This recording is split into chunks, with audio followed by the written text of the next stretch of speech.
Hello, my friends. Luiz Lima here. Thanks for joining us. Thanks for watching us here on Kardec Radio. You are watching Spiritism, a closer look. And once again, we do this every Wednesday at 7 p.m. Eastern Time. Tonight, we are going to take a closer look at the authority of Jesus. That's interesting because first of all, we are approaching Christmas, so it's a good time to talk about him. But he is this important figure in the history of humanity who basically divided history in two, before and after. And that goes beyond in so many aspects, and that goes way beyond the calendar itself. We're talking about morality, how to handle things, how to behave. So he is this one that divides history in before and after. So tonight we want to explore this avenue a little bit. So let's put things in context here.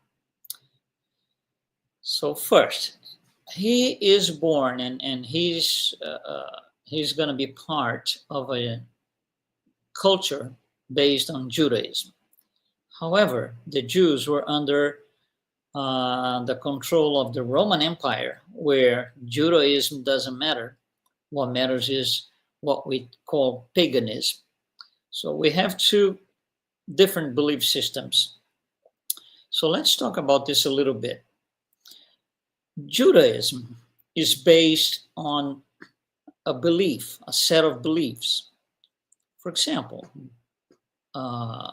monotheism, that comes from way in the past with Abraham, and so, but you have to believe in those things. In paganism, there is no belief in anything. There's practice, what you're supposed to do. That's what the Romans were doing. What you're supposed to do is perform sacrifices and perform certain things, whether or not you believe in those things. So there's a tremendous conflict here between these two cultures or religions, if you will. And Judaism is also exclusivist. There's only one God, and that's the one we are going to believe in. That's the one they were following. However, paganism is the other way around. Paganism is non-exclusivist. So you have several gods. You have God of the city, God of the mountain, God of the rain, God of the whatever.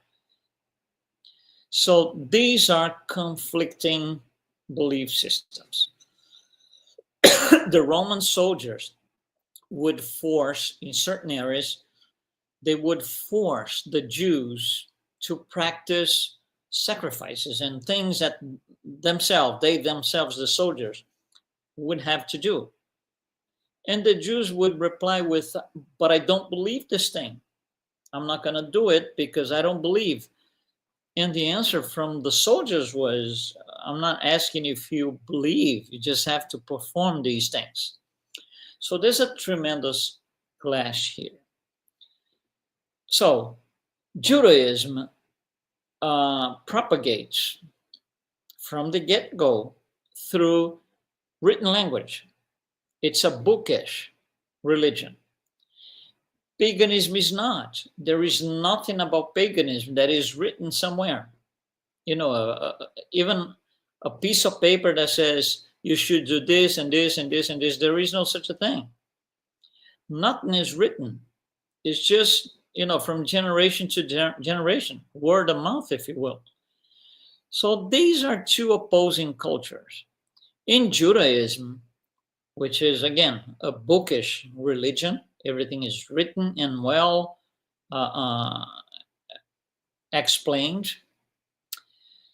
The idea of this belief system that is exclusivist requires knowledge. For you to believe in those things and follow this exclusive monotheist religion, those who wrote the books, they have to have the knowledge. With that knowledge, they will establish the authority that they carry and their words carry. Once this authority is established by those prophets and those who had the knowledge, it will be written down. So that's going to produce some sort of written text. We usually call manuscripts. And with that, we have the outcome, which is this authoritative book or set of books. So Judaism is based on this thing. It's based on, once again, a belief, exclusivist, then knowledge, then establishment of authority, then written text, then authoritative books or set of books. This is Judaism. So here comes Jesus. He's a Jew within the Jew culture that is very Jewish. There's a well-defined belief system, and there is the idea of exclusivist religion. So Jesus comes, and we're going to understand what he did in two parts. Let's just put an overview here. He comes, and he is going to be walking throughout, the Jews and talking and taking action on certain things. And these things, his speeches, his teachings, they will be passed along via verbal tradition. That's how it was going. It's basically word of mouth. Somebody was there, they listened to Jesus preaching something, they get home, they say, oh, Jesus said this and this and this. They verbalize what they saw to other members, to other people who were not there.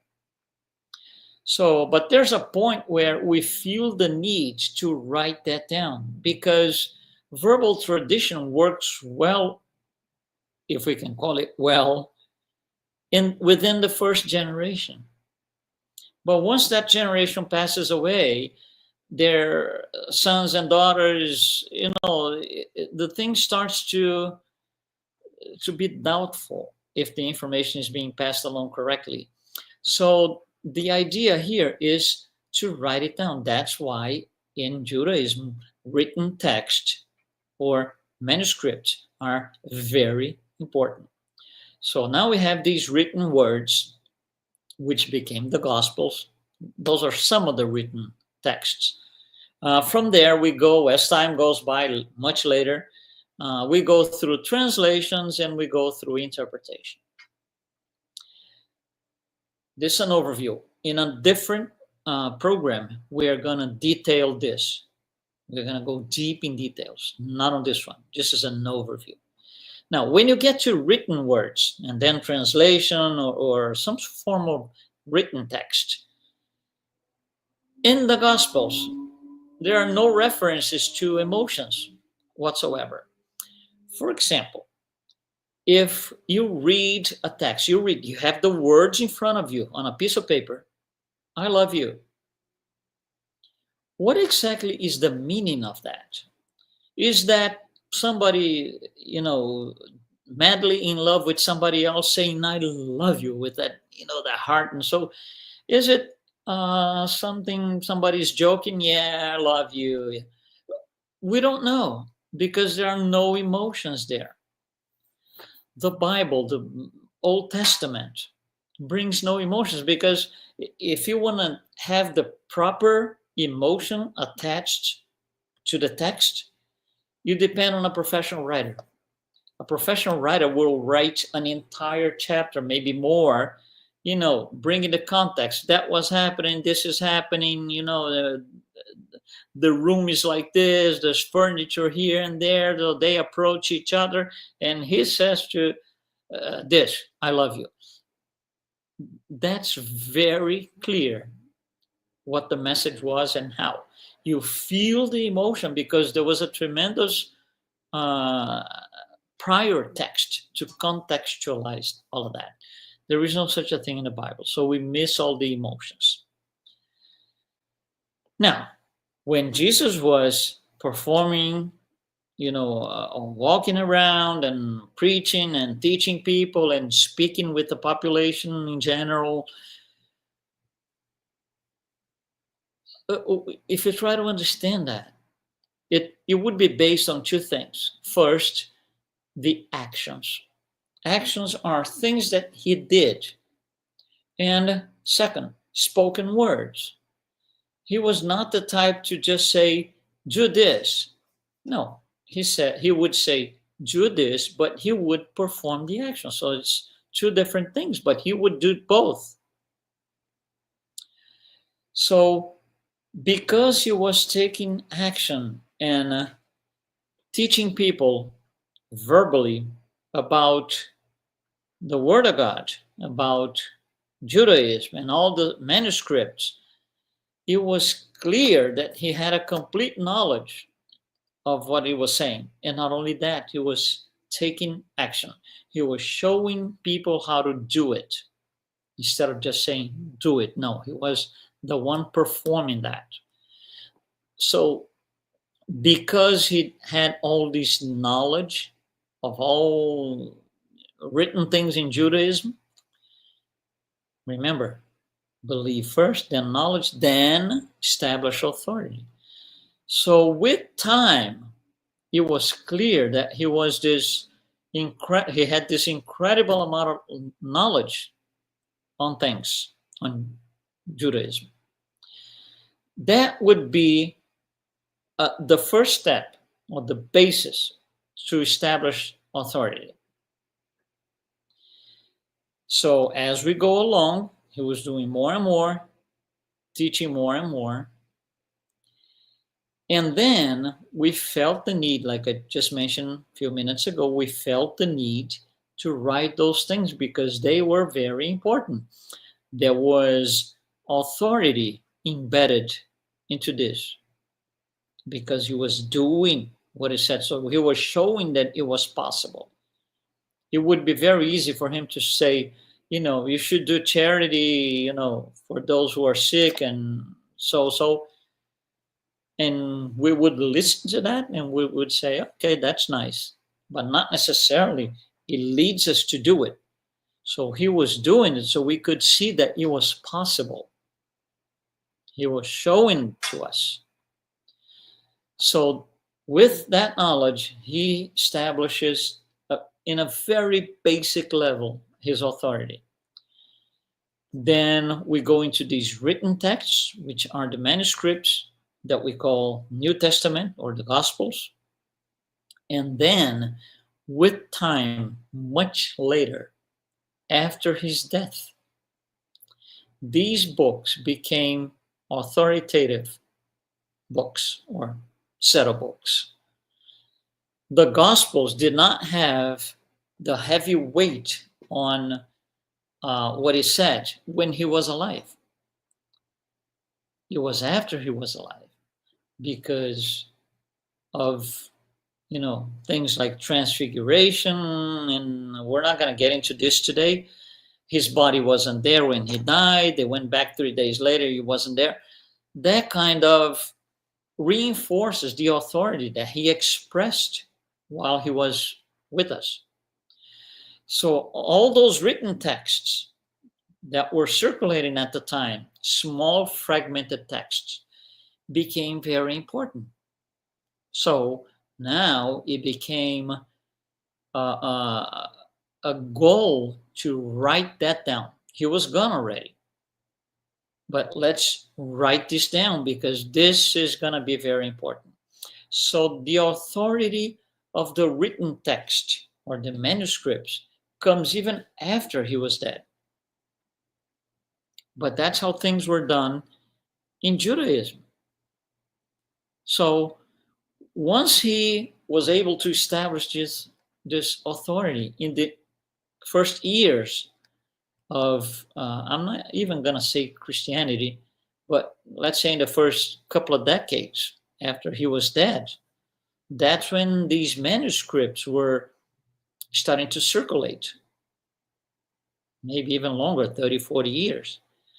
And that's what we know as the Gospels. Now, one interesting thing is, of all the Gospels that were written later on for different reasons, we're not getting into this today, it's going to be another time. 4 Gospels were selected to compose what we call the canon. Meaning, the canon means the books that have authority. And these are, as we know today, the Gospels of Mark, Matthew, Luke, and John. Now, think about this.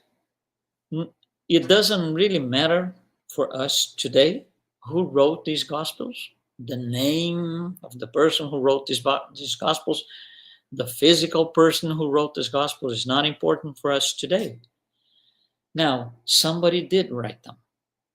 When you write something, you have an audience in mind.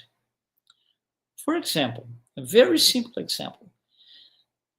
Let me say somebody comes to me and say, Luis, can you write 3 or 4 pages, a short text of 3 or 4 pages about, let's just say, Elvis Presley? Well, my first question is going to be, okay, hold on. Who is going to read this? Because if this is for people in their 70s and 80s, that's one thing. Young people in their teens, for example, it's going to be something different, completely different. Somebody like in their 30s and 40s is going to be different. So the text, the approach to the written language matters with the audience. So Mark, Matthew, Luke, and John, they were not writing for the same audiences. Matthew was writing for the Jews living in Judea, the very Jewish community. So he was writing for those who were very close to the epicenter of all of this, if you will. Mark is writing for Romans just outside Judea, just outside, like in the outskirts of Judea. So these people are not really Jews, they're not Jews, but because they are so close to Judea, they have some idea of the Jewish concepts of things. Some ideas. Oh yeah, I heard this. No, I know the Jews like this and that, because they're very close, but it's a different audience. Luke is writing for those where today is the Balkan Peninsula, Greece, and so. So these people are what we used to call, or we call Gentiles. They are far away from the epicenter. I'm going to call the epicenter. They are far away from that. They know nothing about the Jews. They don't know what the habits are for Jews, what they do, what they don't do, what they believe, what they don't believe. They know absolutely nothing. That's the audience for Luke. And similar for John in a different area, for Gentiles also. So because the audiences are different, these 4 Gospels have different outcomes when you consider the written text, because they are targeting different audiences. Oh, from the historical point of view, it's very nice to understand all of that. It makes sense. Oh, yeah, no, okay. So, for example, let's say somebody lives in Judea. So they most likely read the Gospel of Matthew, which is the very Jewish gospel. Now, let's just say that this person has to travel somewhere. So they have to travel, they go to Rome, for example. In Rome, they don't read the Gospel of Matthew. The dominant gospel in Rome is the Gospel of Mark. So this person goes to Rome, they find a Christian congregation, and they, well, I like here, I'm also a Christian, I come from Judea, and so and so and so. And then they start talking, and some of the guys in Rome could say, did you see that passage, in the gospel? Very nice, and so.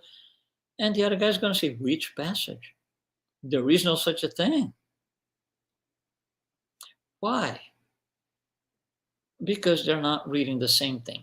Now, just like I gave you the example writing about Elvis Presley, if you write for teens, it doesn't make your text written for people in their 70s and 80s wrong. They are complementary. It's just the focus that's different because the audience is different. So it's not that one is right and the other is wrong. They have different things because they focus, their focus comes from a different angle.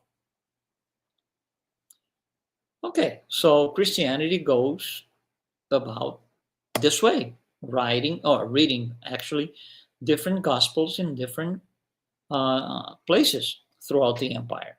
That's why we have so many variations. That's one of the reasons why you have so many variations of written text and understanding, comprehension, and so on. So we're going to discuss this on a separate program.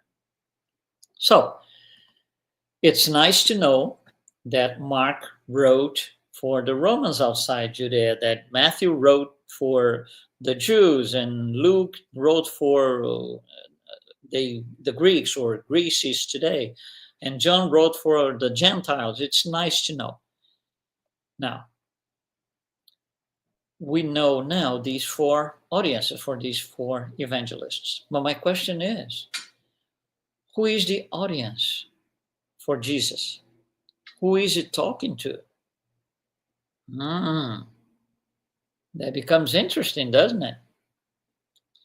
Because he will say things that are quite strange. For example, my kingdom is not of this world. It might not be very well understood at the time. He will say, love your enemies. How come? So you see, those things are, to say the least, strange for the time. So he's saying these things, but who is he saying that to? Who is Jesus' audience? Not Mark's audience, not Matthew, not Luke's, not John's. Who is Jesus' audience? And that's the key to understand his message and his authority. Jesus is not talking to, say, Peter. No. He was talking to an immortal spirit, who was incarnated at the time. He was incarnated at the time, had a name, Peter, and had a profession. He was a fisherman. He was not talking to Matthew. No. He was talking to an immortal spirit. In that incarnation had a name, Matthew, and he had a occupation. He was a tax collector. So Jesus' audience is not people. It's immortal spirits. That changes everything, absolutely, because even if I was not there, same for you here, even if you and I were not there physically incarnated at the time, he was still talking to us. That's why his message is so travels across time untouched. Because he was talking to me too, he was talking to you too. So when he says, like I gave you the example here, love your neighbor, love your enemy, it was not for the apostles only. It was not for the people listening to him at the time in Judea. No, it was for all of us, myself and you included. You see how this authority is so high that it crosses all the boundaries of time. And it still has authority today. His authority comes after he was dead, after he was crucified. And it goes over time, crosses all these 2,000 years. And they get to us. with full authority, so that his authority is so vast and grand that it divides humanity in two, before and after. So everything that we saw here so far, that we spoke about, is based on history. History. Spiritism gives us the next level up in explaining his authority. Because as we know from Spiritism, Jesus was the one who organized the orb, creating the earth. And in doing so, he shaped the geological sculpture of the planet. He established the rules for the physical phenomena on Earth. He organized the whole scenario of life on the planet. He made the atmospheric pressure suitable for human beings, so we could be here incarnated. He established the great centers of energy, and these are up high in the ionosphere and stratosphere. He constructed ozone factories 40 and 60 kilometers high. He set out all the lines of progress for future humankind and created a harmony of all the physical forces that preside over the cycles of our planet. All of this. In all these things that I just said here, that Spiritism teaches us about his authority. It's in a book called On the Way to the Light, written by Spirit Emmanuel, in a chapter called The Divine Sculpture. The Divine Sculptor. So this is the caliber of this spirit that has an authority that is much, much, much higher than what we can initially think by looking back in history. It's so high that those being born today, like us, many times over, due to reincarnations, we still have that in our hearts. Following that to the dot is a different story. We are talking about authority, the authority of Jesus. That's something to think about. That's something that we should use on our own behalf. There is a tremendous amount of authority. Who am I to argue? Who am I to go against it? Thank you very much for being with us tonight. We just spoke about the authority of Jesus, and Christmas is around the corner, Christmas 2024. So we wanted to wish you and your family all the best. Family is a great time to think about Jesus, for prayer, for union. That's what a family is, right? Union. Thank you very much. We will be here next Wednesday at 7 p.m. as always. Spiritism, a closer look. Thanks for being with us today.